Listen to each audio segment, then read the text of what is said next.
Hello everyone, welcome to my channel. The Newman ranch felt colder than usual even with the roaring fire in the grand living room. Nikki Newman stood near the mantel, arms folded tightly across her chest, her perfectly composed exterior barely masking the storm raging inside her. For days, Victor Newman had vanished without explanation, no destination, no details, no goodbye. And now he was finally home. The front door opened with quiet authority and Victor stepped inside as if nothing had happened. His coat was draped over one arm, his expression calm, controlled, almost unreadable. "Nicholas," Nikki said sharply, refusing to use his nickname, "you don't get to walk back in here like this." Victor paused, studying her carefully. "Hello to you too, my darling." "Don't," she snapped, her voice trembling. "You left without telling me where you were going. You didn't call. You didn't explain. Do you have any idea what that did to this family?"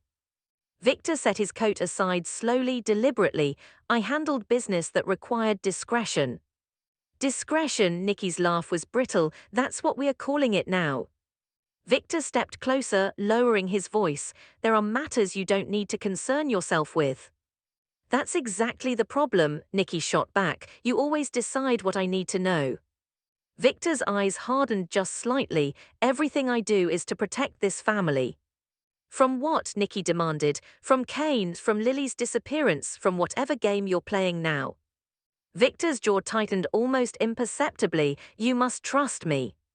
Nikki searched his face. "Trust isn't blind obedience, Victor." But he was already closing down emotionally, retreating into that familiar steel fortress. "I will make things right for all of us." "And in the meantime," she pressed, "you expect me to smile and pour cocktails while you manipulate the world." Victor gave her a look that ended the conversation in his mind. "This discussion is over." Nikki stood frozen as he walked toward his study. The door shut behind him with a quiet click that echoed louder than a slam. Upstairs, alone in their bedroom later, Nikki stared at the empty space beside her on the bed. He was back, but he wasn't really here. And she hated that feeling. Across town at Newman Enterprises, Victoria Newman stood by the floor-to-ceiling windows, the city lights reflecting in her eyes. Her mind wasn't on quarterly reports or board meetings, it was on secrets. Nate Hastings watched her carefully. "You've barely slept," he said gently. Victoria offered a tired smile. "You're not wrong." Nate stepped closer. "This whole Lily situation, it's eating at you." Victoria's breath caught slightly. "It's complicated." "Complicated how?" Nate asked. Victoria hesitated. She hadn't told him, not about Victor's involvement, not about the plan, not about how Lily's disappearance wasn't what it seemed. Victor had orchestrated it, with Lily's cooperation, to send a message to Kane Ashby, a calculated move to make Kane believe his family was in danger. It was ruthless, strategic, and terrifying. "I just wish we had more answers," Victoria said instead. Nate frowned. "Devon's losing patience, the twins are confused, everyone's worried." "I know," Victoria whispered. Nate reached for her hand. "You can lean on me, you know." The warmth of his touch grounded her. For a moment she allowed herself to breathe. He stepped closer, his voice lowering. "We'll figure this out." The tension between them shifted, intimate, electric. Victoria's heart pounded. She leaned in slightly, her defenses dropping. But guilt stabbed her immediately. If Nate found out she'd known more than she admitted, would he still look at her like that? She pulled back subtly. "We should focus on the investigation." Nate studied her. "There's something you're not telling me." Victoria forced composure. "There's nothing." But even as she said it, she knew the storm was coming. At Society, Devon Winters sat across from Nate later that evening, his frustration obvious. "I don't like this," Devon muttered. "None of it makes sense." Nate nodded. "We're missing something." Devon leaned back. "Lily doesn't just disappear, not without contact." "She might be protecting someone," Nate suggested.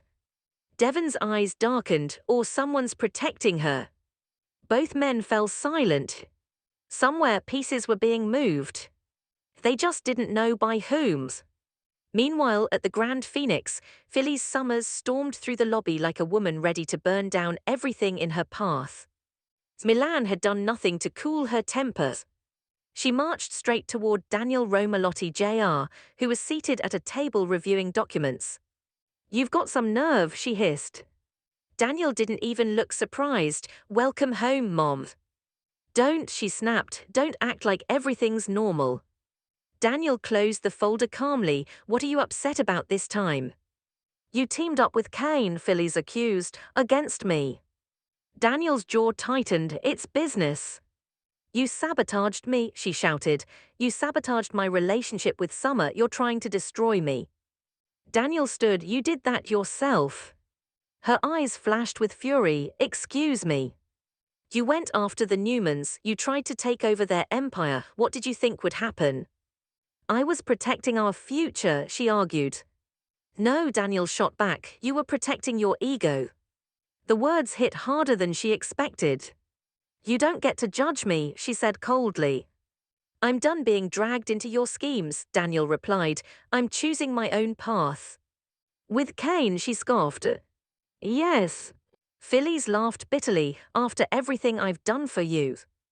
Daniel's voice dropped to ice. "That's the problem. Everything you do comes with strings."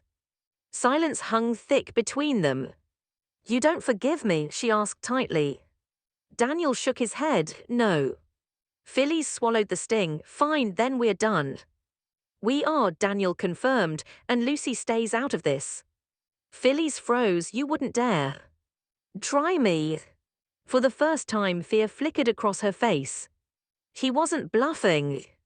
And just like that, Daniel walked away, leaving Phyllis standing alone in the center of the lobby, her empire crumbling around her.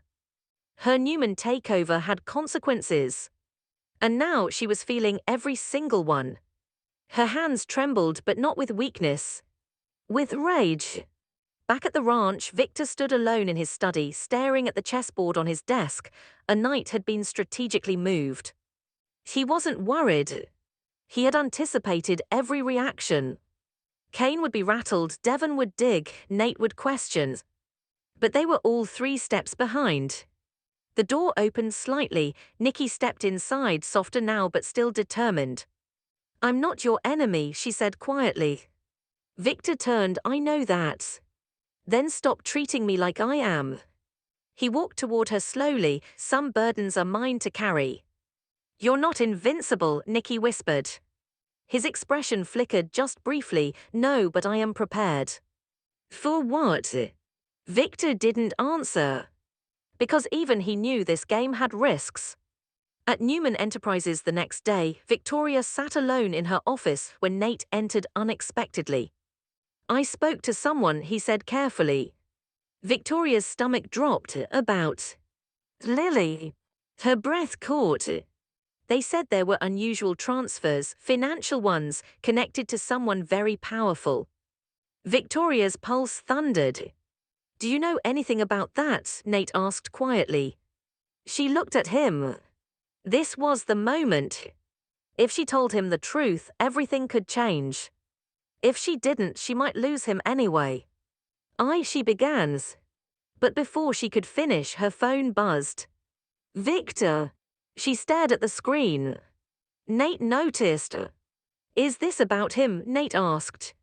Victoria met his eyes, and the silence was answer enough. At Crimson Lights, Devon confronted Kane directly. "You know more than you're saying," Devon accused. Kane held steady. "You're wrong." "Am I?" Devon shot back, "because this whole situation feels staged." Kane's composure faltered just slightly. Devon saw it. And he knew. The hunt was far from over. Meanwhile, Phyllis sat alone in her suite, replaying Daniel's words. "Cut off." Lucy kept away. Her own son turning his back on her. She grabbed her phone and dialed Summer. Voicemail.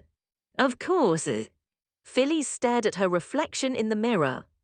She had lost control. And she hated it. "They think I'm finished," she muttered to herself. Her eyes hardened. They have no idea who they're dealing with. Phyllis Summers had survived worse. And if she had to burn bridges, alliances, even family to rise again, so be it. As night fell over Genoa City, secrets tightened like invisible threads connecting them all. Victor guarding his master plan. Victoria caught between love and loyalty. Nate and Devon inching closer to the truth. Daniel severing ties. Phyllis plotting her next move. And Nikki standing in the center of it all, wondering if trust was becoming the most dangerous gamble of all. Because in Genoa City, secrets never stayed buried. They detonated. And when they did, the fallout would change everything.